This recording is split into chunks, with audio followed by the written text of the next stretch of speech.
So hello everyone. आज का जो लेक्चर है वो स्पेसिफिक जो पुरस्कार वाली और जो खेल वाली समसामयिक है उससे लेके है, जो करंट अफेयर जो इनसे रिलेटेड है उनके लिए है।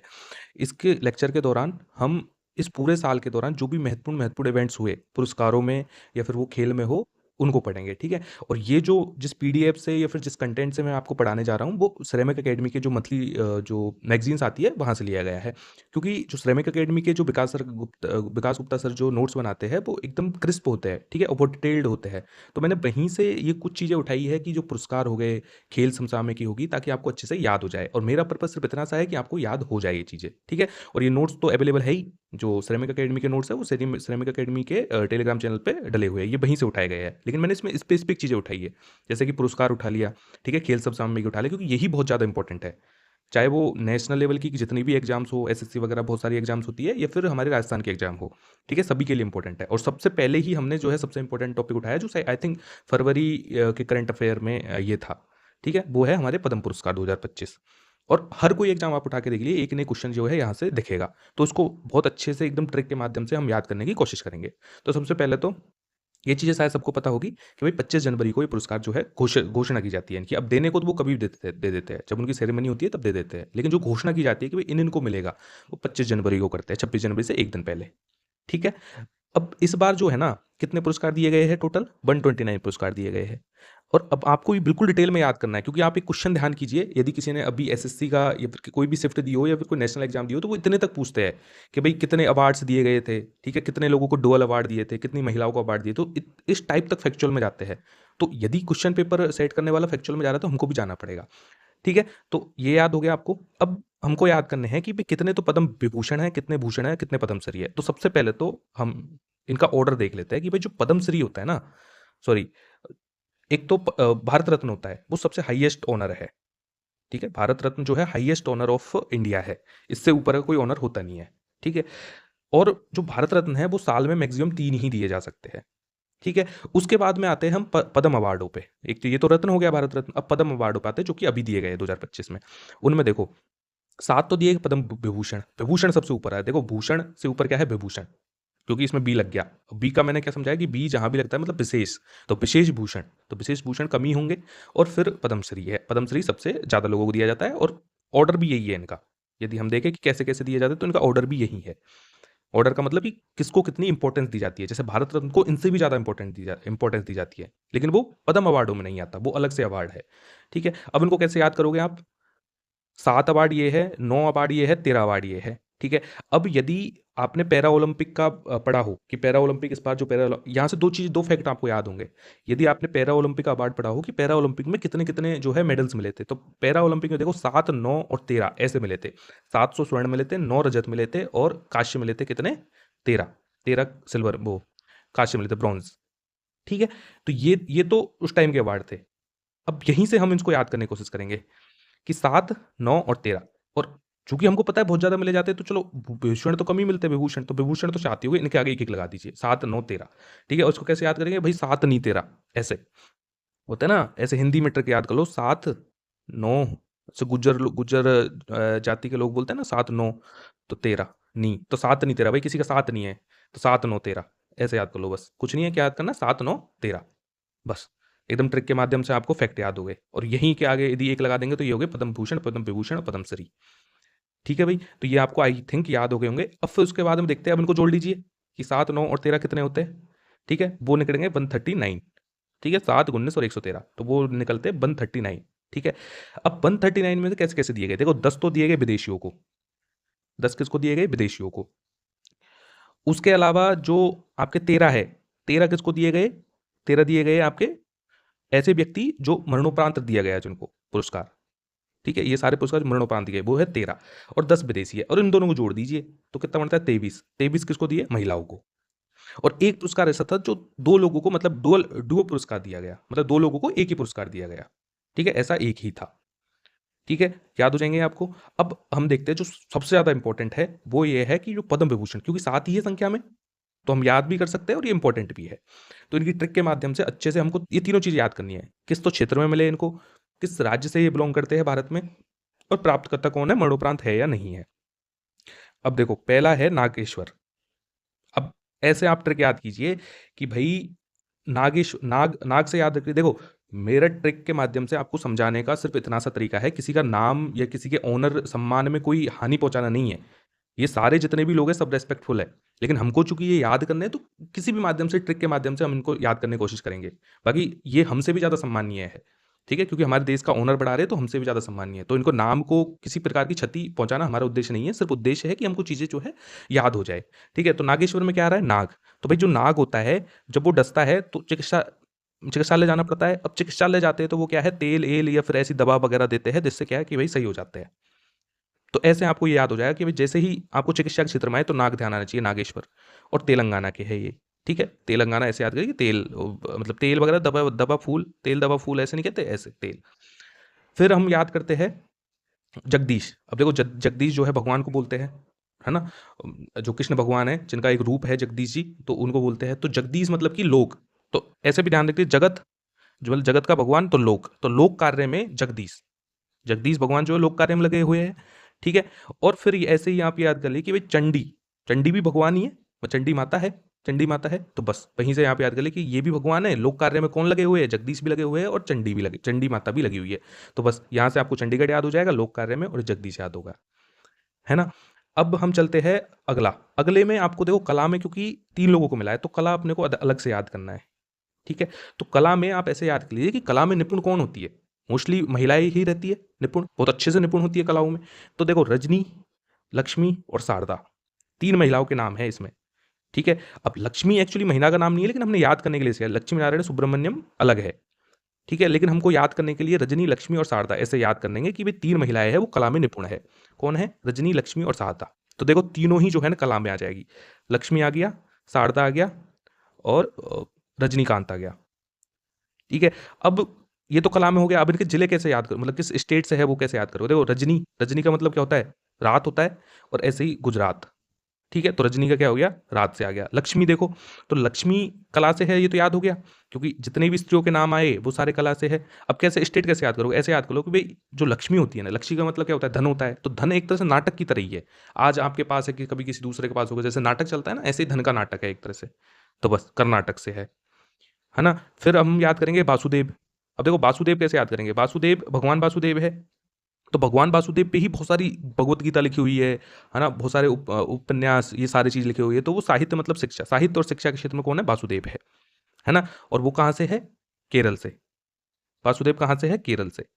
फिर सुजुकी, अब ये तो आपको याद ही हो जाएगा, सुजुकी, सुजुकी तो नाम ही है, जैसे मारुति सुजुकी है, तो ये कहाँ की कंपनी है, जापानी कंपनी है। और ऑफ कोर्स मारुति सुजुकी उद्योग क्षेत्र में है, तो ये तो आपको बिल्कुल याद हो जाए कि जापान से है और ये है। फिर आता है आपका शारदा। शारदा की कला क्षेत्र में ये बता दिया। और शारदा कहाँ से, बिहार से। कैसे याद करोगे कि भाई नालंदा आपको पता है बिहार में है, तो नालंदा और शारदा राइम कर रही है दोनों चीजें, तो बस ऐसे याद कर लेंगे कि कहाँ से है, बिहार से है। बाकी मरणोपरांत देखो, शारदा को, सुजुकी को और वासुदेव को से की जो ध्वनि है ना वो इसमें ही निकल रही है। बाकी देखो किसी में से की ध्वनि नहीं निकल रही, इन दोनों में ही से की ध्वनि निकलती है, वासुदेव, सुजुकी और शारदा, इन सबको कहाँ मिला, मरणोपरांत मिला, ठीक है। तो ये आपके पद्म विभूषण हो चुके हैं। पद्म भूषण में आई थिंक सिर्फ एक इंपॉर्टेंट है, देखो ऐसे यदि करंट अफेयर पढ़ने लगे, पूरी खेल अवार्ड की समसामयिक पढ़ने लगे, तो ऑफ कोर्स, और पढ़ना भी चाहिए, डिटेल में पढ़ना चाहिए, 20-30 घंटे में तो एटलीस्ट पढ़ना चाहिए, ताकि हमको जो है ना सारी चीज़ें याद हो जाए अच्छे से, कोई भी क्वेश्चन आए तो हम अच्छे से कर पाए। लेकिन यहाँ हम 1 घंटे की, मैक्सिमम आधी घंटे की या फिर 1 घंटे की ऐसी वीडियो बनाना चाहते हैं कि जहाँ तक मतलब मैक्सिमम आउटपुट हो सके आपको, कि यदि ये क्वेश्चन आए तो ये तो नहीं छूटने चाहिए, क्योंकि बहुत बेसिक क्वेश्चन है और याद होनी चाहिए सबको, है ना। तो सृजेश, पीआर सरजेस, पीआर सरजेस हॉकी के खिलाड़ी थे, खिलाड़ी है, तो उनको दिया गया है पद्म भूषण। पद्मश्री अवार्ड है, तो पद्मश्री में इसमें राजस्थान के कुछ इंपॉर्टेंट लिखे हुए हैं, यदि कोई राजस्थान की प्रिपरेशन कर रहा है तो उनके लिए। तो कैसे भाई, बैजनाथ महाराज को मिला है राजस्थान में, ठीक है। बेगम, तो ऐसे याद कर लीजिए कि भाई कैफे में साहित्य पढ़ा जा रहा है, तो कैफ से तो याद हो जाएगा कैफे, और साहित्य पढ़ा जाता है, कैफे में बैठ के साहित्य पढ़ते हैं, बहुत एलाइट लोग होते हैं वो क्या कैफे में जाके साहित्य पढ़ते हैं। इसके अलावा बैजनाथ और बेगम, इन दो को मिला राजस्थान के क्षेत्र में, ठीक है। तो ये आपके जो पद्म पुरस्कार है वो आई थिंक आपको याद हो गए होंगे। अब इनमें से कोई एक और इंपॉर्टेंट चीज है, वो एक बार देख के चलते हैं, जो ज्यादातर मैंने आपको बता दी है। पहले तो देखो, भारत रत्न के बाद सर्वोच्च नागरिक पुरस्कार है, ये मैंने आपको बता दिया है कि भारत रत्न सबसे ऊपर का पुरस्कार है, उसके बाद सेकंड हाईएस्ट जो है पद्म विभूषण, पद्म पुरस्कार ही होता है। और पदम में भी यदि हम देखें तो 3 श्रेणियां होती है, तो विभूषण, भूषण और श्री। विशिष्ट सेवा, उच्च क्रम की विशिष्ट सेवा और असाधारण विशिष्ट सेवा, मतलब जो कोई नहीं कर पाता असाधारण, उसमें विभूषण मिलेगा। और 54 में ही स्थापित हुए थे। अब ये समिति भी इंपॉर्टेंट है कि पद्म जो पुरस्कार दिया जाता है उनमें कौन कौन सी समिति होती है। तो समितियों में देखो, एक तो पीएम होता है, प्रधानमंत्री होते हैं हमारे, उनके द्वारा गठित की जाती है। उनके अध्यक्ष जो होता है ना, वो कैबिनेट सचिव होते हैं। इनके अध्यक्ष कौन होते हैं? कैबिनेट सचिव होते हैं। और अधिकतम जो है, अब देखो ये मैंने पहले बताया था आपको कि अधिकतम जो पुरस्कार है वो 120 दिए जाते हैं। 3 तो जो भारत रत्न है वो 3 ही दिए जा सकते हैं। और ऐसे ही जो पद्म पुरस्कार है ना वो 120 दिए जा सकते हैं। अब आप बोलोगे कि 120 दिए जाते, तो अभी तो हमने पढ़ा 139 दिए हैं। लेकिन वो 139 हमने क्या पढ़ा था? पूरे मिलके पढ़े थे। यदि उनमें से हम विदेशी और मरणोपरांत हटा देंगे तो उसके बाद वो 120 से कम ही पहुंचेंगे। तो इनको देखो एक्सक्लूड करके 120 दिए जाते हैं, मतलब ये इंक्लूड नहीं किए जाते 120 में। ठीक है, तो ये आपको याद करके चलना है। ये हो गए आपके जो पद्म पुरस्कार है, और ये बहुत ज्यादा इंपॉर्टेंट है, बिल्कुल करंट में है और आएंगे बिल्कुल, क्योंकि फरवरी के करंट में ही थे और अभी जितनी भी एग्जाम हुई उनमें आएंगे और आते रहे हैं। आप पिछली कोई भी एग्जाम उठा के देख लिए, बिल्कुल आएंगे इनसे क्वेश्चन। अब अगला जो इंपॉर्टेंट है वो है राष्ट्रीय खेल। जो राष्ट्रीय खेल होते हैं नेशनल गेम्स, उनको लेके चलते हैं। तो देखो 54 में तो हमारे क्या सेट हुए? पद्म पुरस्कार सेट हुए। तो 24 में, 24 ध्यान रखना कि 24 में लाहौर में पहला संस्करण हुआ था राष्ट्रीय खेलों का, नेशनल गेम्स जिसको बोलते हैं। तो अभी का जो संस्करण है वो कौन सा है? 38वां संस्करण है, 38th। और ये इंपॉर्टेंट क्यों है? क्योंकि 1924 में हुए, तो 2024 में इनके जो है 100 साल हो चुके हैं, तो अभी 101वां साल है, तो इसलिए इंपॉर्टेंट है ये नेशनल खेल्स। क्योंकि जिस जिस भी चीज के 100 साल, 10 साल, है ना, 150 साल, 125 साल, 75 साल, 50 साल, ऐसे कुछ अवधि पूरी होती है ना, वो इंपॉर्टेंट हो जाते हैं ऑटोमेटिकली। एक तो वैसे भी इंपॉर्टेंट होते हैं नेशनल गेम्स, और अब तो बहुत ज्यादा ही इंपॉर्टेंट है ना। तो इसमें आपको ध्यान क्या रखना है कि कहाँ हुए। उत्तराखंड में इनका आयोजन हुआ। डेट बिल्कुल ध्यान नहीं रखनी है, क्योंकि इतने डिटेल में जाने लगे फिर तो उचित नहीं रहेगा, क्योंकि अभी हमको जो है इतना डिटेल में नहीं पढ़ना है, बेसिक बेसिक लेके चलना है। तो 38वां तो संस्करण था और उत्तराखंड में हुए हैं ये। फिर इनका शुभंकर देखो क्या है? माउली। अब माउली एक्चुअली क्या है कि उत्तराखंड के राज्य पक्षी है मोनाल, उससे माउली लिया गया है। तो मोनाल और माउली एक बार राइम भी करते हैं दोनों, मोनाल हो या माउली हो। तो उत्तराखंड में आयोजित हुए थे, और उत्तराखंड का ही जो राज्य पक्षी है उसके आधार पर ही इसका जो शुभंकर है माउली, मस्कॉट बोलते हैं, शुभंकर में मेस्कॉट बोलते हैं, यदि इंग्लिश किसी को जाननी हो तो मेस्कॉट बोलते हैं। तो मेस्कॉट क्या था इसका? माउली था। फिर हम सबसे जो इंपॉर्टेंट है इसमें उत्तराखंड हुए, ये तो इंपॉर्टेंट है, ये तो याद करना ही करना है। और अब देखो इसको बिल्कुल दिमाग में बैठा लेना है, क्योंकि आगे क्या कंफ्यूजिंग होगा, बहुत सारे गेम्स के टाइप आएंगे, विंटर्स गेम्स भी आएंगे, खेलो इंडिया यूथ गेम्स आएंगे, खेलो इंडिया बीच गेम्स आएंगे। तो आपको ध्यान रखना है कि कौन सा कहाँ पे हुआ। मैं यहाँ पे आपको 4-5 इंपॉर्टेंट गेम्स के बारे में ही बताऊंगा जो इंडिया के है, कुछ फॉरेन के बताऊंगा। तो जो अंतर्राष्ट्रीय खेल है तो खैर वो तो याद हो जाएंगे आपको, लेकिन जो राष्ट्रीय खेल है उसमें कंफ्यूजन हो जाओगे कि भाई उत्तराखंड में कौन सा हुआ, बिहार में कौन सा हुआ, दमनदीप में कौन सा हुआ, डल लेक जम्मू कश्मीर जो कश्मीर है वहां पे कौन सा हुआ, लद्दाख में कौन सा हुआ। तो इसलिए मैं आपको इसलिए ध्यान में रखकर चलना है कि सबसे जो इंपॉर्टेंट खेल है ना कौन से है? हमारे राष्ट्रीय खेल ही है भाई। सबसे जो हाईएस्ट माने जाते हैं जो खेलों में राष्ट्रीय लेवल पे, वो राष्ट्रीय खेल सी है। तो राष्ट्रीय खेल भाई कहाँ पे हुए? उत्तराखंड में हुए। और इनका मैस्कॉट कौन था? माउली। बस ये दो दो फैक्ट याद करने हैं। अब देखो तीसरा फैक्ट, राष्ट्रीय खेल में सबसे, अब ये भी बहुत इंपॉर्टेंट है क्योंकि यहां भी आप क्या कंफ्यूजन हो सकते हो। सबसे इंपॉर्टेंट चीज क्या है कि भाई पदम तालिका में सबसे ऊपर कौन रही? तो भाई कोई राज्य नहीं रहा। रहा कौन? सेना रही, एसएससीबी। आप क्वेश्चन उठा के देखिए, बहुत सारी एग्जामों में चीज आई हुई है, क्योंकि एक तो इंपॉर्टेंट भी है कि भाई हमारी सेना जीती है। दूसरे 100वां संस्करण है, मतलब संस्करण नहीं, मतलब 100 वर्ष बाद हो रहे हैं। संस्करण तो खैर 38 है, लेकिन 100 वर्ष बाद हो रहे हैं, मतलब 100 वर्ष हो गए इनको स्थापित हुए। तो आपको ये भी याद करके चलना है। और ये दोनों फैक्ट तो एटलीस्ट याद करने कि सेना को, और सेना ने पदक कितने जीते? 121, जबकि टोटल पदक 201 महाराष्ट्र ने जीते। लेकिन क्योंकि स्वर्ण सेना ने ज्यादा जीते, तो इसलिए टॉप पर सेना है, क्योंकि स्वर्ण के आधार पर ही रैंकिंग डिसाइड की जाती है। तो आपको इतना याद नहीं करना, लेकिन ये फैक्ट तो एटलीस्ट याद करने, दो फैक्ट कि भाई सेना टॉप पे रही, महाराष्ट्र दूसरे नंबर पे रहा, और सेना ने जीते 121 और महाराष्ट्र ने जीते 201। बिल्कुल आपको कंफ्यूज कर सकता है ये चीज देखे। और जो राजस्थान की प्रिपरेशन कर रहे हैं उनको ये याद रखना कि 15 स्थान पर राजस्थान था, बस। बाकी जो जो जिस जिस स्टेट की प्रिपरेशन कर रहे हैं उसकी एक बार रैंकिंग देख लीजिएगा कि कौन कौन सी रैंकिंग पे था। बाकी ये दो रैंकिंग तो आपको ध्यान लेके ही चलनी है, रैंकिंग के साथ पदक भी। ये 121 और 201, वो बिल्कुल कंफ्यूजन कर सकता है कि क्या सेना ने जीता और सेना के 201 थे, महाराष्ट्र ने, तो आप बोलोगे कि यार 201 होने चाहिए सेना के, बट नहीं, कम जीते हैं महाराष्ट्र से, फिर भी पहले नंबर पे क्योंकि स्वर्ण ज्यादा है इनके। ठीक है, तो ये चीज़ याद करके चलनी है। अब इसी में राष्ट्रीय खेलों में एक और इम्पोर्टेंट चीज़ है कि भई जिसने बहुत ज़्यादा पदक जीते, 11 पदक जीते लगभग। तो किसने जीते? धनिधि डे सिंधु ने, तैराकी में। तो कैसे याद करोगे? भई सिंधु नदी है, अब नदी ऐसे ही तो बहती है, ऐसे बहती है ना नदी, तो 11 पदक। तो सिंधु ने कितने? ऐसे बहती है, 11 पदक जीते और सिंधु में तैरते ही है, तैर के ही जीतेंगे, तो बस। ये तीनों फैक्ट आपको याद हो गए कि डे सिंधु तैराकी में जीते और 11 पदक जीते। नदी ऐसे ही तो बनाते हम, जो कुछ चित्र बनाते हैं, तो 11 पदक। ये आपको याद करके चलना है।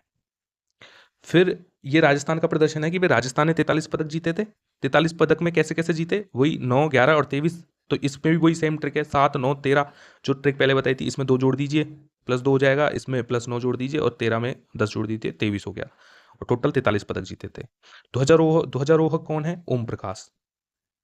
क्या है? ओम प्रकाश है। तो ऐसे याद करिए कि भाई एक ध्वज है जिसमें ओम का सिंबल बना हुआ है। तो ऐसे ट्रिक के माध्यम से आप लगे ध्वजारोहक कौन था? ओम प्रकाश था। अब और कौन है जिन्होंने जो है स्वर्ण पदक जीते थे? राजस्थान राज्य में जो एग्जाम है उनके लिए स्पेसिफिक है ये थोड़ा। देखो, महक, निकिता और नीलम और बुशु। अब मैंने अगेन बताया है कि किसी के नाम को कुख्यात करना या किसी भी तरह से हानि पहुंचाना कोई उद्देश्य नहीं है, सिर्फ ट्रिक के माध्यम से हमको, क्योंकि कंपटीशन की तैयारी करने वाले स्टूडेंट्स हैं, तो हमको सिर्फ ट्रिक के माध्यम से कैसे भी इनको याद करना है। तो ऐसे याद कर लीजिए कि भाई महक, निकिता और नीलम तीनों क्या है? लड़कियां है, महक, निकिता और नीलम। ये ब्रुश मतलब मेकअप के ब्रुश से और गोरी हो गई ऐसे। तो बुशु, इससे ब्रुश से बुशु आ जाएगा कि किस खेल में बुशु। बुशु एक्चुअली एक अलग टाइप का खेल होता है। लाइक मैं आपको बताऊं तो जूडो कराटे प्लस बॉक्सिंग और प्लस कुश्ती, ऐसा इनका मिक्सअप होता है। मतलब उसमें सामने वाले जो अपोनेंट होता है उसको पटकना होता है, कैसे भी करके उठा के पटको, बस उसको गिराना होता है जमीन पे और वो जीत जाता है। तो ऐसा कुछ खेल है ना। तो ब्रुश से क्या है? गोरी हो गई ये तीनों। तो ऐसे आप इसको याद कर लें। फिर रजत चौहान, तो रजत चौहान ने क्या है? तीर ऐसा मारा कि भाई रजत जो पदक है उसका स्वर्ण में बदल गया, तो इसको क्या मिला? स्वर्ण मिला। फिर अनंतजीत सिंह नरूका, ये तो राजस्थान वाले जितने भी लोग हैं उनको सबको पता होगा कि निशानेबाजी में तो ये तो जीतेंगे ही जीतेंगे, और ये जयपुर के हैं। फिर पुरुष की कबड्डी टीम थी, बीच कबड्डी में जीता। ध्यान रखना, बीच कबड्डी में। अब कबड्डी में सबको पता है कि हरियाणा बहुत आगे है, लेकिन फिर भी बीच में तो भाई साहब राजस्थान वाले आगे निकल गए। तो इन्होंने क्या है? हरियाणा को हरा के और बीच पे जाके और कबड्डी खेली और जीत गए, क्योंकि वैसे तो मैट पे तो हरा नहीं सकते थे, क्योंकि हरियाणा वाले बहुत आगे कबड्डी में। तो हमने क्या, बीच पे जाके हरा दिया उनको। तो ऐसे हमको ये चीज़ें याद हो जाएगी कि अब ये किसके लिए है? राष्ट्रीय खेल में चल रहा है। ध्यान रखना, किस में चल रहा है? नेशनल गेम्स में चल रहा है ये सारी चीज़ें। नेशनल गेम्स से राजस्थान का प्रदर्शन क्या रहा, कैसे-कैसे जीते। और ये कुछ इंपॉर्टेंट फैक्ट थे जो मैंने आपको बता दिए हैं। अब थोड़ा इंटरनेशनल की तरफ बढ़ते हैं बीच में, उसके बाद में हम नेशनल के और भी गेम्स है वो देख लेंगे। पहले ये कुछ-कुछ फैक्ट है, एक बार देख के चलना। शीतकालीन एशियाई गेम्स हो रहे हैं, जैसे एशियाई बहुत सारे गेम्स हो रहे हैं अभी। जैसे एशिया कप भी हो रहा है, हमारे भारत का चल ही रहा है, जिसमें अभी 28 तारीख को जो है इंडिया पाकिस्तान का मैच होने वाला है, फाइनल। तो शीतकालीन जो एशिया गेम्स है वो कहाँ हुए? चाइना में है। अब ऑफ कोर्स चाइना में होगा और चाइना नहीं जीते, ये तो हो ही नहीं सकता। तो सबसे ऊपर कौन रहा? चाइना रहा। दक्षिण कोरिया, क्योंकि जस्ट दक्षिण कोरिया उसके नीचे ही है, चाइना के नीचे, चाइना के ऊपर ही है, तो वो, तो दक्षिण कोरिया जीता। फिर उसके बाद कौन जीता? जापान। तो चाइना तो इंपॉर्टेंट याद रखना है कि चाइना में ही हुआ शीतकालीन गेम्स, एशियन शीतकालीन गेम चाइना में ही हुए और चाइना ही इसमें जीता। दूसरे नंबर पे दक्षिण कोरिया है, तीसरे नंबर पे जापान रहा। और सबसे बुरी चीज कि भारत को कोई मेडल नहीं मिले इसमें, एशियन गेम्स में, शीतकालीन एशियन गेम्स में। ठीक है। अब ये बस एक इंटरनेशनल चीज थी जो आपको याद करनी थी। उसके अलावा इसमें बस 3 तो फैक्ट आपको याद करने हैं। एक तो कहाँ हुए और भारत को कोई पदक नहीं मिला, और कौन जीता। तो कहाँ हुए, कौन जीता, वो भी सेम है, और भारत को कोई पदक नहीं मिले, ये भी आपको ध्यान रखना है। कि भाई सोचो, इतने सारे पदक थे, 9 देशों ने भाग लिया और उसमें भारत को कोई पदक नहीं मिले। फिर और राष्ट्रीय खेल्स में, अब देखो इसलिए मैं बोल रहा था वो कन्फ्यूजन नहीं होना है। अब मुझे आप रिकॉल करके बताइए कि जो हमारे नेशनल गेम्स थे वो कहाँ पे हुए थे और मस्कॉट क्या था। माउली मस्कॉट था। कहाँ पे हुए थे? उत्तराखंड में हुए थे, है ना। और बाकी पदक तालिकार वो सारे तो आपको याद होंगे। अब देखो, और उसका कौन सा संस्करण था? 38वां संस्करण। खेलो इंडिया विंटर गेम्स। अब सीधी सी बात है, विंटर कहाँ है इंडिया में? विंटर कहाँ है? लेह लद्दाख में, तो बस वही होंगे, और लेह लद्दाख में तो लद्दाख ही जीतेगा। और 5वां संस्करण है इसका। बस इतने फैक्ट आपको इसमें याद करने हैं। फिर खेलो इंडिया वाटर स्पोर्ट्स। अब ये भी इंपॉर्टेंट इसलिए क्योंकि पहला संस्करण है इसका। अब वाटर स्पोर्ट्स है भाई, वाटर सबसे ज्यादा कहाँ है? डल लेक है सबसे बड़ी झील हमारी, जहां पे होगा तो वहीं पे हुआ वाटर स्पोर्ट्स। अब इसका जो मस्कॉट है, जो इनका लोगो है, वो क्या है? किंगफिशर है, हिमालय किंगफिशर। तो इसको कैसे याद करोगे कि बसर स्पोर्ट्स है, वाटर स्पोर्ट डल लेक में होगा, डल लेक का मतलब कि पानी, पानी से आपको क्या ध्यान आ रहा है, डल लेक से, या फिर ऐसे मान रखो कि डल, डल हो गया कोई, तो डल मतलब कि एकदम सुस्त हो गया। सुस्त कब होता है? किंगफिशर दारू, ये बियर का नाम सबने सुना होगा, जो अल्कोहल होती है। तो किंगफिशर, क्योंकि बहुत सारे हम पढ़े हुए देखते हैं, तो बस ऐसे देखो, डल हो गया किंगफिशर, एमपी मतलब पीके, एमपी पीके, एकदम पीके और किंगफिशर से, और डल हो गया बंदा। तो ऐसे आपको तीनों फैक्ट याद हो जाएंगे, ये कि एमपी तो इसमें टॉप पे रहा, किंगफिशर इसका मस्कॉट था, मस्कॉट मतलब कि इसका लोगो था, और डल लेक पे ये हुआ, और वाटर स्पोर्ट्स था। तो ये सारे फैक्ट याद हो गए। अब कुछ छोटे मोटे फैक्ट आएंगे बीच बीच में, जैसे भारत। अब मुझे बताइए, देखो मैं आपको रिकॉल करवा देता हूँ, नेशनल वाटर गेम्स इनका जो है, वो कहाँ पे हुए थे, मतलब खेलो इंडिया वाटर गेम्स। अब ये बहुत सारे आएंगे, खेलो इंडिया यूथ गेम्स भी आएंगे, है ना। इससे पहले क्या थे, खेलो इंडिया विंटर गेम्स है, और इससे पहले क्या थे, राष्ट्रीय। तो राष्ट्रीय वाले तो आपको याद करना है, राष्ट्रीय वाले कहाँ थे, और जो नेशनल गेम्स हुए थे हमारे, वो कहाँ थे, उत्तराखंड में थे। खेलो इंडिया विंटर गेम्स कहाँ पे हुए थे, लद्दाख में हुए थे, और लद्दाख ही जीता था। खेलो इंडिया वाटर गेम्स कहाँ पे हुए हैं, डल में हुए, श्रीनगर में, ठीक है। जीता कौन है, एमपी। मॉस्कोट क्या था, ये था, और इसका पहला संस्करण, ठीक है। अब यहीं पे मैं साथ के साथ ही मैं चाहता हूँ कि आपको और भी जो खेलो इंडिया जो यूथ गेम्स वगैरह है, एक बार उनको पढ़ा दूँ, ताकि आपको जो है चीज़ें आसानी से याद हो जाए। ये देखो, खेलो इंडिया यूथ गेम्स है और खेलो इंडिया बीच गेम्स है, ताकि आपको कंफ्यूजन ना हो। तो देखो, खेलो इंडिया यूथ गेम्स कहाँ हुए, बिहार में हुए। ऐसे याद कर लो कि बिहार की पॉपुलेशन सबसे ज़्यादा है, पॉपुलेशन सबसे ज़्यादा है, तो जो डेमोग्राफिक डिविडेंड है, जो जनसंख्या की लाभांश है, वो वहाँ का जाता है, मतलब कि यूथ ज़्यादा है बिहार में, यूथ बहुत ज़्यादा है बिहार में। हालांकि ये अलग है कि उनको रोजगार नहीं मिल रहा है, और वो पूरे इंडिया की कंडीशन है, बिहार की कंडीशन नहीं है। तो ऐसे ध्यान रख लीजिए कि खेलो इंडिया यूथ गेम्स कहाँ हुए, बिहार में हुए। अब बिहार में हुए, बिहार में आपको पता है कि नालंदा वगैरह पढ़ते हैं, तो गज सिंह, ऐसे याद याद कर लीजिए। फिर जीता कौन इसमें, महाराष्ट्र जीता। अब महाराष्ट्र इसमें जीता, अब मुझे बता दीजिए आपकी जो नेशनल गेम्स था उसमें महाराष्ट्र कौन से नंबर पे रहा और कितने पदक जीते। मैं आपको बता देता हूँ कि उसमें सेना जीती थी, सेना जीती थी, और सेना ने कितने पदक जीते थे, 121 कुछ पदक जीते थे। और महाराष्ट्र दूसरे नंबर पे रहा, उसने पदक जीते 201। याद हो जाएगा आपको। अब कंफ्यूजन को इसलिए नहीं होना है कि महाराष्ट्र जीता है इसमें, और जबकि नेशनल गेम्स में कौन जीता था, सीएस, वो जो सेना थी वो जीती थी। बाकी गज सिंह है, और ये बिहार में हुआ था। खेलो इंडिया बीच गेम्स, अब देखो वाटर गेम्स और बीच गेम्स में बिल्कुल कंफ्यूज नहीं होना है।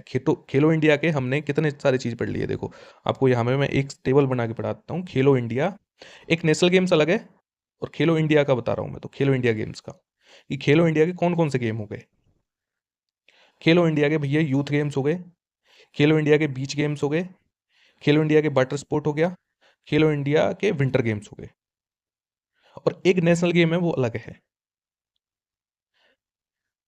अब इसमें कहाँ कहाँ कौन कौन जीता, जो जो इंपॉर्टेंट फैक्ट है, पहली बात तो ये कहाँ हुआ, उत्तराखंड में, उत्तराखंड में हुआ। यूथ गेम्स कहाँ हुए, बिहार में हुए। बीच गेम्स कहाँ हुए, दादर नागर और हवेली और दमनदीप में, देखो ये अगला ही यही है, दमनदीप में हुए थे। वाटर गेम्स कहाँ हुए, डल लेक में हुए, श्रीनगर में। विंटर गेम्स कहाँ हुए, लद्दाख में हुए। बड़ा लॉजिकल है। यूथ बिहार में सबसे ज्यादा है, बीच, बीच क्लोजेस्ट नॉर्थ के बीच कहाँ है, दादर नागर हवेली दमनदीप में ही है। वाटर सबसे ज्यादा, वाटर ऐसी झील कौन सी है, डल लेक, क्योंकि वही एक ऐसी झील है जो एकदम शुद्ध झील है, साफ झील है, मतलब अच्छे से स्पोर्ट्स ऑर्गेनाइज करवा सकते हैं। विंटर, विंटर कहाँ आती है, लद्दाख में आती है। और नेशनल गेम्स तो उत्तराखंड में हो ही गए। अब विजेता देखें तो नेशनल गेम्स में विजेता कौन थे, सेना थी, और दूसरे नंबर पे कौन रहा, महाराष्ट्र रहा। हमको यूथ गेम्स याद करना है कि खेलो इंडिया यूथ गेम्स जो है उसमें कौन जीता, महाराष्ट्र जीता। डल लेक में वाले में जो वाटर स्पोर्ट हुए थे उसमें कौन जीता, एमपी जीता। लद्दाख वाले में कौन जीता, लद्दाख ही जीता। और ये ये जो वाला था खेलो इंडिया बीच गेम्स, तो बीच वाले में कौन जीतेगा, मणिपुर। और मणिपुर कैसे याद करोगे कि भाई बीच होता है ना। और इसका देखो, एक साथ याद करूँ कि पर्ल इसका क्या था, मॉस्कोट था, या फिर लोगो था, पर्ल था। तो ऐसे याद कर लो कि बीच होते हैं, बीच समुद्र में होते हैं, समुद्र में होते हैं, उससे दादर नागर आ गया। अब देखो मणि और पर्ल, पर्ल भी तो मणि जैसा होता है, मणि होती है जो चमकने वाली होती है, तो ऐसा ही पर्ल होता है। तो पर्ल और मणि ये दोनों ही बीच गेम्स में है, तो पर्ल तो इसका मॉस्कोट हो गया, जीता कौन, मणि। इतना सिंपल सा वो है। तो इससे आपको सारे के सारे चीजें याद हो जाएगी, कौन कौन जीता, कैसे कैसे जीता। फिर हम आते हैं अपने ऊपर, जो जहां से हमने छोड़ा था, एक साथ ही आपकी सारी चीजें क्लियर हो गए, फिर हम और अवार्ड्सों पे जाते हैं, जो इंपॉर्टेंट इंपॉर्टेंट अवार्ड है। ये हमने देख लिया था खेलो इंडिया डल लेक्स का। तो क्रिकेट का तो मोस्टली लोगों को पता होता है कि भारत इंग्लैंड की सीरीज हुई थी, कुल 5 मैच हुए थे और मैच ड्रॉ हो गया था, सीरीज ड्रॉ हो गई थी 2-2 से, क्योंकि एक मैच ड्रॉ हो गया था। और इंग्लैंड में ये हुआ था, Shubman Gill man of the match थे और मोहम्मद सिराज जो है मोस्ट विकेट टेकर थे। Man of the series Shubman Gill थे और मोस्ट विकेट टेकर कौन थे? मोहम्मद सिराज थे, 23 विकेट लिए थे। ये थोड़े बहुत फैक्ट है जो आपको याद करके चलना ही होंगे। अब देखो फुटबॉल थोड़ा इंपॉर्टेंट है। फुटबॉल के क्या 2 कप होते हैं, एक संतोष ट्रॉफी होती है, एक डूरंड कप होता है। अब देखो Santosh trophy is like, Durand cup तो दोनों ही खैर नेशनल लेवल के स्पोर्ट्स ही है, लेकिन संतोष ट्रॉफी में ऐसे मान लीजिए भाई मोनोपोली है किसकी? पश्चिम बंगाल की। ये स्टार्ट भी वहीं से हुई थी और उनकी मोनोपोली की टाइप ही है कि 78 संस्करण हो चुके हैं अब तक। ये सॉरी 78वां संस्करण है, इसमें 33 बार ये जीती है। कौन? पश्चिम बंगाल। ठीक है, और इस बार किससे भिड़ी थी? केरल से भिड़ी थी और 1-0 से विजेता हुई थी। तो 33 बार पश्चिम बंगाल जीती है, ये चीज़ अपने को ध्यान रख के चलनी है। 78वां संस्करण था, ये इतना इंपॉर्टेंट नहीं है, पर कौन जीती और कितनी बार जीती ये चीज़ इंपॉर्टेंट है। तो 33 बार जीत गई है कौन? पश्चिम बंगाल। और केरल किससे भिड़ंत हुई थी? केरल से। अब यहीं पे एक कंफ्यूजिंग चीज आती है कि जो डूरंड कप है वो थोड़ा इंपॉर्टेंट है। ये भी फुटबॉल का ही डूरंड कप होता है। तो ये क्या बहुत पुराना कप है डूरंड कप, 134वां संस्करण है इसका। उसका कौन सा संस्करण था? 78 संस्करण था। ठीक है, और 33 बार कौन जीती थी? 33 बार जीती है पश्चिम बंगाल। और इसका 134वां संस्करण, सोचो कितनी पुरानी चीज़ है ये। और इसका फाइनल किसके बीच हुआ था? नॉर्थ ईस्ट के बीच में और डायमंड हार्बर के बीच में। नॉर्थ ईस्ट और डायमंड हार्बर, इसमें विजेता कौन है? North east. तो ये आपको पता है। और फाइनल कहाँ हुआ था? कलकत्ता में। कि मोस्टली जो इंडिया में, अब जैसे नॉर्थ इंडिया में देखे तो नॉर्थ ईस्ट इंडिया में या फिर साउथ इंडिया में भी जाके देखे तो मोस्टली क्रिकेट ही ज़्यादा फेमस है। जबकि जब भी हम नाम सुनेंगे तो नॉर्थ ईस्ट और पश्चिम बंगाल की साइड के जो इंडिया है वहीं हम नाम सुनते हैं कि फुटबॉल लोकप्रिय है। तो फुटबॉल लिटरली वहाँ लोकप्रिय है। तो ये देखा कि जो संतोष ट्रॉफी थी उसमें तो कौन जीता भाई? पश्चिम बंगाल जीता संतोष ट्रॉफी में। और डूरंड कप में कौन जीता? नॉर्थ ईस्ट जीता।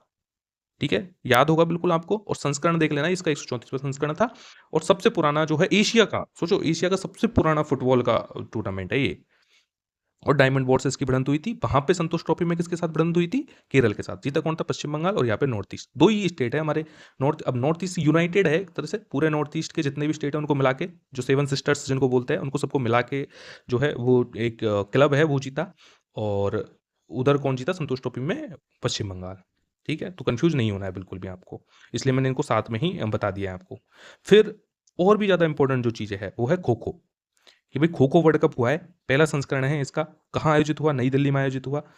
तेजस और तारा, ये भी आपको इनके जो शुभंकर है वो भी ये याद करके चलना है, तेजस और तारा। तेजस और तारा, खो खो से देखो, खो खो तेजस तारा, ऐसे राइम कर रहे हैं ना, ऐसे। और इसके जो ब्रांड एम्बेसडर थे वो टाइगर श्रॉफ और सलमान खान थे। ये आपने कभी टीवी पे मैच वगैरह देखे हो तो बीच में ऐड भी आता था खो खो वर्ल्ड कप के लिए। अब देखो खो खो हमारे इंडिया में ही खेला जाता है। अब क्योंकि इंटरनेशनल गेम है तो सिर्फ इंडिया तो खेलेगा नहीं। तो इंडिया के पास कौन है? नेपाल। मतलब एकदम जैसे ऐसा लगता है जैसे इंडिया का ही पार्ट है। तो बस नेपाल तो उपविजेता रहा और विजेता कौन रहा? भारत। दोनों ही जगह, पुरुष हो या महिला हो, नेपाल तो रहा उपविजेता और भारत इसका विजेता रहा। हुआ कहाँ? नई दिल्ली में। पहला संस्करण था। टाइगर श्रॉफ और सलमान खान इसके ब्रांड एम्बेसडर थे और तेजस और तारा इसके जो है सिंबल थे या फिर मॉस्कॉट से। ठीक है, ये चीज आपको याद करनी है और बहुत इंपॉर्टेंट है। फिर हम चलते हैं ग्रैमी पुरस्कार में। ग्रैमी पुरस्कार, ग्रैमी एक्चुअली संगीत को लेकर पुरस्कार होता है। ठीक है, यदि किसी ने हनी सिंह का गाना सुना हो, उसमें बोलता है पहले जब स्टार्टिंग में हनी सिंह था उस टाइम एक गाना आया था, ग्रैमी ले आऊंगा।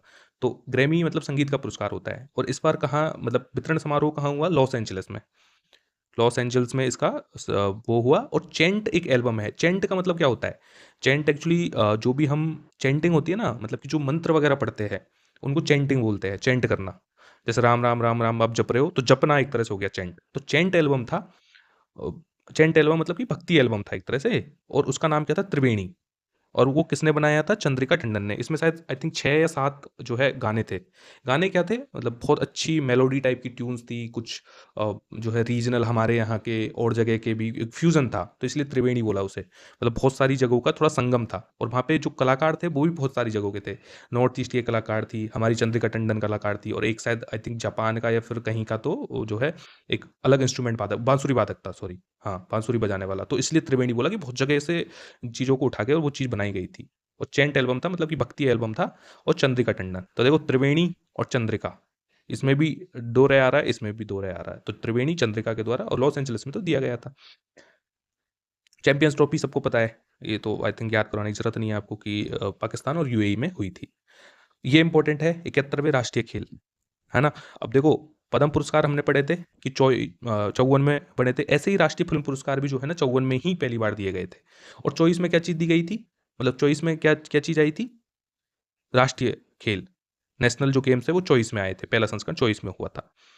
अब इसमें इंपॉर्टेंट चीज ये है, आपको फीचर फिल्म याद करनी है। फीचर फिल्म, और फीचर फिल्म मतलब कि जो नॉर्मल फिल्म होती है वो, तो 12th फेल फिल्म जो है ना उसको दी गई थी। और विद्युत विनोद चोपड़ा, ये तो आप सबने देखा होगा, बहुत फेमस है क्योंकि उस फिल्म में भी उसका जिक्र है। ठीक है, जिसने पुस्तक लिखी थी, पुस्तक अलग अलग ने लिखी थी 12th फेल, और जो बनाया था निर्देशक निर्देशक अलग था, विद्युत विनोद चोपड़ा। और फीचर फिल्म 12th फेल है। अभिनेता कौन है भाई, शाहरुख खान। और अभिनेत्री कौन है, राखी मुखर्जी। ऐसे याद कर लीजिए, आजकल जो है ना ये दोनों बहुत क्लोज नजर आ रहे हैं। क्लोज का मतलब एक साथ नजर आ रहे हैं, ऐसा कोई क्लोज नहीं, बाकी साथ में नजर आ रहे हैं। तो अभिनेता अभिनेत्री शाहरुख खान और रानी मुखर्जी। नॉन, अब देखो, नॉन फीचर फिल्म और animation film. Animation film Hanuman सबने देखी होगी, एनिमेशन फिल्म ही थी। और ऐसे ही मैन से रिलेटेड, मतलब कि नॉन फीचर और एनिमेशन, फीचर अलग है, फीचर होगी 12th फेल, इसके अलावा जो भी है वो मैन आ गई। तो ऐसे एक मैन है वो 12th फेल हो गया, ऐसे याद कर लो, तो इससे फिल्म याद हो जाएगी। और हनुमान जैसे याद होगी, ऐसे गिद्ध याद हो जाएगी आपको। लघु फिल्म, लघु फिल्म हमेशा ऐसी होती है, कुछ अंग्रेजी नाम होता है उनका, इस टाइप का होता है। ठीक है, तो फ्लावरिंग मैन और हनुमान एनिमेशन और नॉन फीचर, और फीचर में 12th फेल, और लघु फिल्म में गिद्ध से आपको याद कर रखना है ऐसा। डूरंड कप अभी हम साथ में उसके साथ पढ़ी गई है। एक देखो, ये भी इस बार का स्वच्छ सर्वेक्षण इंपॉर्टेंट है। इंपॉर्टेंट क्यों है, क्योंकि एक नई कैटेगरी जोड़ी गई है। हर बार इंदौर टॉप करता था, इस बार इंदौर ने टॉप नहीं किया, अहमदाबाद ने टॉप किया है। किसका श्रेय है भाई, मोदी जी का श्रेय है। सब मोदी जी को श्रेय देते हैं, हम भी दे देते हैं कि मोदी जी का श्रेय है। बाकी इंदौर टॉप में नहीं रहा, लेकिन फिर भी नहीं रहा तो एक नई कैटेगरी बना दी कि सुपर स्वच्छ लीग। तो नई श्रेणी में तो इंदौर ही रहा है, बाकी जो पुरानी जो रैंकिंग आती थी उसमें क्या रहा है, अहमदाबाद रहा है। ठीक है। और जो राजस्थान स्पेसिफिक जाते हैं तो ध्यान रखना कि राजस्थान में सबसे स्वच्छ जो शहर है वो जयपुर है, सबको पता है। अब देखो, टेनिस के ये इंपॉर्टेंट है, टेनिस के टूर्नामेंट्स होते हैं, वो कहाँ कहाँ होते हैं, कैसे कैसे, सबने सुना होगा कि भाई विंबलडन हो रहा है ना। सबने सुना होगा US open, French open, Australia open, लेकिन कभी जानने की कोशिश नहीं की होगी कि भाई क्या क्या है। तो आज जान लीजिए, 4 गेम्स होते हैं टेनिस में, Australia open, French open, Wimbledon open और यूएस ओपन। तो सबसे जो शुरुआत होती है वो होती है ऑस्ट्रेलिया से, और जो अंत होता है साल का अंत, वो होती है यूएस से। हर साल होते हैं, तो हर साल शुरुआत होती है ऑस्ट्रेलिया से और अंत होता है यूएस ओपन से। तो ऐसे ध्यान रख लीजिए कि भाई ऑस्ट्रेलिया, एयू और यूएस। ऑस्ट्रेलिया एयूएस है ना, ऑस्ट्रेलिया ऐसे ही लिखते हैं, एयूएस और यूएस ऐसे। एयूएस से स्टार्ट हो गया और यूएस पे खत्म हो गया, ऐसे याद करोगे आप इसको कि शुरुआत कहाँ से होती है, एयूएस से, और खत्म क्या होती है, यूएस पे। और बीच में ये सारी चीजें हैं, फ्रेंच और विंबलडन। फ्रेंच है, फ्रेंच ओपन है और विंबलडन ओपन है। अब देखो, ऑस्ट्रेलिया, सबको पता है कि ऑस्ट्रेलिया क्रिकेट सब देखते हैं, क्रिकेट सब देखते हैं, तो सबको पता है कि ऑस्ट्रेलिया की जो पिच है वो बहुत हार्ड पिच होती है, बहुत बढ़िया बाउंस मिलता है, तो हार्ड कोर्ट है वहाँ पे। हम क्रिकेट से ही याद करने की कोशिश करेंगे, वहाँ पे क्या है, हार्ड कोर्ट है, क्योंकि वहाँ पिच बहुत हार्ड होती है। फिर देखो, फ्रेंच में एक ही मात्रा है, तो ऐसे ही क्ले और फ्रेंच जो दोनों शब्द है ना वो राइम कर रहे हैं, तो क्ले वाला कहाँ है, फ्रेंच में है। फिर यूएस में भी, क्योंकि अब देखो ऑस्ट्रेलिया में भी हार्ड है, तो यूएस में भी क्या है, हार्ड है। तो ऐसे याद करो, यूएसए भी हार्ड है, जो पहला और अंत का दोनों है ना वो हार्ड है। ऑस्ट्रेलिया यूएस और हार्ड हार्ड। बीच में क्ले का फ्रेंच हो गया, बाकी बाकी बचा ग्रास, तो ग्रास में होता है विंबलडन। और ये जो जगह है, ये आपको सारी चीज याद हो जाएगी कि भाई, क्योंकि जगह ही यही है। भाई विंबलडन कहाँ है, मतलब लंदन में होता है विंबलडन, यूके में। ऐसे ही न्यूयॉर्क में, यूएसए में न्यूयॉर्क है, पेरिस फ्रांस में पेरिस है, और ऑस्ट्रेलिया में क्या है, मेलबर्न। सबको पता है क्रिकेट स्टेडियम, तो वहां से ये शुरुआत होती है। फिर ऑस्कर अवार्ड है, तो ऑस्कर अवार्ड भी इंपॉर्टेंट है। ऑस्कर अवार्ड देखो, लापता लेडी सबको पता है, न्यूज़ में पढ़ा होगा कि लापता लेडी जो है ना वहाँ पे ऑस्कर अवार्ड के लिए नॉमिनेट भेजी गई थी, लेकिन वो बाहर हो गई है। अब जो पायल कपाड़िया की मूवी है, जो कि एकदम इंडिपेंडेंटली गई है, इंडिपेंडेंट कैटेगरी का मतलब क्या होता है कि किसी देश से नहीं भेजी गई। जैसे हमारी साइड से तो भाई भेज दी हमने लापता लेडीज, लेकिन इंडिविजुअल या इंडिपेंडेंट कैटेगरी भी आ जाती है कभी कभी। तो पायल कपाड़िया अपनी मूवी को लेके गई थी, all be imagine as light, तो वो भी इसमें थी रेस में। खैर जीती तो नहीं है, लेकिन नाम ही तो ही है। ठीक है, क्योंकि भाई जीत सकती है ऑस्कर के लिए। तो ये सारी है कि भाई अपन ने भेजी थी, वो तो कौन सी थी, लापता लेडीज। और जो इंडिपेंडेंटली, जो इंडिया की फिल्म है लेकिन इंडिपेंडेंटली गई है, मतलब भारत की साइड से नहीं गई, यदि वो जीतेगी भी तो भारत का नाम नहीं होगा, वो डायरेक्टर जो है उनका नाम होगा, पायल कपाड़िया का। तो all we imagine as light की तरह। फिर संतोष ट्रॉफी है, जो हमारी हिंदी फिल्म है, सर्वश्रेष्ठ अंतर्राष्ट्रीय फीचर फिल्म की श्रेणी में चयनित हुई है हिंदी फिल्म संतोष। ये चीज आपको याद करनी है। फिर बुकर पुरस्कार है, देखो बुकर पुरस्कार की बहुत इंपॉर्टेंट है, इंटरनेशनल बुकर पुरस्कार 2005 से शुरू हुए, 2005 से 15 तक हर 2 साल में दिए जाते थे। अब 15 के बाद में जो है हर साल ही दिए जाते हैं। तो 2 फेज़ हो गए 5 से 15 और 15 से 20, 2 फेज़ हो गए 10 साल के। तो पहले 10 साल में ये सिर्फ़ 2 साल में 1 बार दिए जाते थे, अब तो 10 साल में हर साल ही दिए जाते हैं। ठीक है? अब 2025 में जो जो पुरस्कार दिया गया है, वो है हार्ट लैम्प को। ठीक है? हार्ट लैम्प पुस्तक है। जो हार्ट लैम्प पुस्तक है, ये इसके जो लेखक है, वो है बानू मुश्ताक। और उसका मूल नाम देखो, हार्ट लैम्प। हार्ट मतलब हृदय, लैम्प मतलब कि दीपा। तो हृदय दीपा। और अनुवादक कौन है इनकी? दीपा। देखो नाम से ही साबित हो रहा है। हार्ट लैम्प, हृदय दीपा, दीपा और बानू मुश्ताक आपको याद रखना है बस, कि बानू मुश्ताक क्या है, इसकी लेखिका है। बाकी सारी चीज़ें तो सेम ही है। हार्ट हो गया मतलब लैम्प हो गया, लैम्प का दीपा और हृदय दीपा, ये तीनों चीज मैच ही कर रही है। और बानू मुश्ताक इसका लेखक याद करना है बस। और पहली भारतीय कौन थी? वो थी गीतांजलि श्री, रेत समाधि। जैसे गीतांजलि श्री, अब इसको कैसे याद करोगे? गीतांजलि किससे राइम करता है? श्रद्धांजलि से। तो श्रद्धांजलि क्या होती है? समाधि देना। कोई समाधि लेता है, श्रद्धांजलि देता है, ऐसे राइम करके आप याद कर सकते हो इसको। फिर हमने खेलो इंडिया यूथ गेम्स ये आपको पढ़ाई दी है, खेलो इंडिया बीच गेम्स आपको पढ़ाई दी है। अब कुछ महत्वपूर्ण जो आईपीएल इस बार हुआ था, आईपीएल 2025 जो हुआ था, उसके सम इंपॉर्टेंट चीज़ें जो ज़्यादातर लोगों को पता होगी। वैभव सूर्यवंशी 14 साल की उम्र में डेब्यू करने वाला था। पर्पल कैप, ऑरेंज कैप किसको मिली? पर्पल कैप हमारे प्रसिद्ध कृष्णा को मिली थी। अब इसी बात में मुझे बता दीजिए कि जो इंग्लैंड के खिलाफ जो टेस्ट सीरीज हुई थी, उसमें man of the match, sorry, सबसे ज़्यादा विकेट लेने वाला मैन ऑफ द सीरीज कौन रहा था? और सबसे ज़्यादा विकेट किसने लिए थे और कितने लिए थे? किसने लिए थे? सिराज ने 23 विकेट लिए थे। और मैन ऑफ द सीरीज कौन रहा था? शुभमन गिल। पर्पल कैप उसको मिली, ये आईपीएल की बात कर लेते हैं हम, प्रसिद्ध कृष्णा को। और ऑरेंज कैप उसको मिलते साई सुदर्शन को। ठीक है? विराट कोहली हमारे बहुत रेस में थे अंत तक, लेकिन फाइनली साई सुदर्शन को मिली थी ऑरेंज कैप। पर्पल कैप उसको मिले प्रसिद्ध कृष्णा को।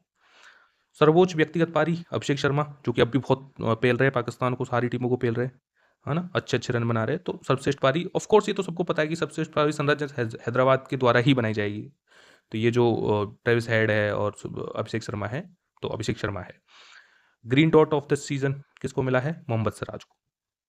ठीक है? और मोहम्मद सिराज ने ही 23 विकेट लिए थे। तो बहुत अच्छा इन्होंने चैंपियंस ट्रॉफी में भी बहुत अच्छा प्रदर्शन, सॉरी, ये जो हमारी इंग्लैंड के खिलाफ सीरीज थी उसमें भी अच्छा प्रदर्शन किया, और उसमें भी अच्छा प्रदर्शन किया है आईपीएल में भी मोहम्मद सिराज ने। लेकिन फिर भी पर्पल कैप किसको मिली? प्रसिद्ध कृष्णा को। ऐसे याद कर लो, पर्पल और प्रसिद्ध, पीपी से चालू होने वाले। और ऑरेंज कैप का आपको याद हो जाएगा साई सुदर्शन। ये तो पता ही है क्योंकि एंड तक बहुत डिबेट हो रही थी उनमें कि वो कौन जीतेगा कौन जीतेगा। तो ये आपके कुछ इंपॉर्टेंट जो है अवार्ड्स प्लस पुरस्कार थे। और इसमें सबसे ज़्यादा इंपॉर्टेंट यदि मैं बोलूँ, देखो लगभग मैंने छांटे ही वही है जो सबसे ज़्यादा इंपॉर्टेंट है। ऐसा तो है नहीं कि मैंने आपको सारी की सारी पीडीएफ पढ़ा दी हो। बहुत छोटे-छोटे, बहुत क्रिप्ट शब्दों में एकदम समझाते हुए चीज़ों को पढ़ाया है आपको। और मैं फिर बता देता हूँ कि ये जो श्रमिक अकेडमी की मंथली मैगज़ीन आती है, ये मैंने वहीं से कंटेंट लिया है पूरा का पूरा। तो मैंने खुद ने ये कंटेंट नहीं बनाया है, इसका पूरा श्रेय जो है श्रमिक अकेडमी को जाता है। मैंने सिर्फ़ इसको कंपाइल किया है, कुछ इंपॉर्टेंट लाइक पुरस्कार अलग से हटा लिए, और ये सारी चीज़ें, और मतलब कोई अवार्ड्स है, पुरस्कार है, खेल वाली जो स्पोर्ट्स वाला सेक्शन है, वो अलग से हटा लिया और उसको एक साथ लिख दिया, क्योंकि ये ज़्यादा इंपॉर्टेंट होते हैं। और मैंने सिर्फ़ आपको इनको डिटेल्ड पढ़ाया है और ट्रिक के माध्यम से समझाया है कि कैसे न कैसे आपको याद हो जाए। तो ये वीडियो है, ये सारे एग्ज़ाम्स के लिए इंपॉर्टेंट है, तो इनको देखिएगा और इससे क्वेश्चन आएँगे, 100% क्वेश्चन आएँगे, आपको दिखेंगे एग्ज़ाम में। ठीक है? तो मिलते हैं अगले वीडियो में, तब तक के लिए थैंक यू।